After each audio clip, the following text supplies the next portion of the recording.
ರೈತರಿಗೆ ಹೀರೆ ಗಿಡಕ್ಕೆ last week ಅಲ್ಲಿ ಕೊಟ್ಟಿದ್ದು. ಈ ಊರ್ ಬಂದ್ಬಿಟ್ಟು ಹೊಸಕೋಟೆ ಆಲಪ್ನಹಳ್ಳಿ ವಿಲೇಜ್. ಹೀರೆ ಗಿಡಕ್ಕೆ ಒಂದು ಡ್ರಿಪ್ ಅಲ್ಲಿ ಕೊಟ್ಟಿದ್ದಾರೆ, ಒಂದು ಸ್ಪ್ರೇ ಕೊಟ್ಟಿದ್ದಾರೆ.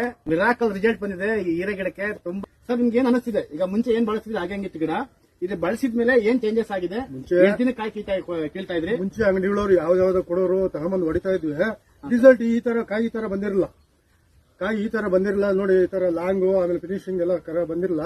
ಎಲೆನೂ ಚೆನ್ನಾಗಿ ಹಸಿರು ಬಂದಿದೆ. ಆಮೇಲೆ ದಿನ ಬಿಟ್ಟು ದಿನ ಕಟ್ ಮಾಡ್ತಾ ಇದ್ರಿ, ಇವಾಗ ಡೈಲಿ ಕಟ್ ಮಾಡಬೇಕು. ಮುಂಚೆ ಒಂದಿನ ಬಿಟ್ಟು ಒಂದಿನ ಕಟ್ ಮಾಡ್ತಾ ಈಗ ಡೈಲಿ ಕಟ್ ಮಾಡ್ತಿದ್ದಾರೆ. ಅಂದ್ರೆ ಅಷ್ಟು ಕಾಯಿ ಬರ್ತಾ ಇದೆ. ಕಾಯಿ ಲೆಂತ್ ತುಂಬಾ ಜಾಸ್ತಿ ಇದೆ. ಲೆಂತ್ ಇದು ಬೇಕಾದಷ್ಟು. ಇನ್ನೊಂದ್ಸಾರಿ ಯಾವುದೇ ಬೆಳೆ ಹಾಕಿದ್ರು ಇದನ್ನ ಯೂಸ್ ಮಾಡ್ಬೇಕು ಅಂತ 2,000 ಖರ್ಚು ಮಾಡಿರೋದು ಸರ್. 2,000 ರೂಪಾಯಿ ಎಷ್ಟು ಲಾಭ ಬರ್ಬೋದು ನಿಮ್ಗೆ?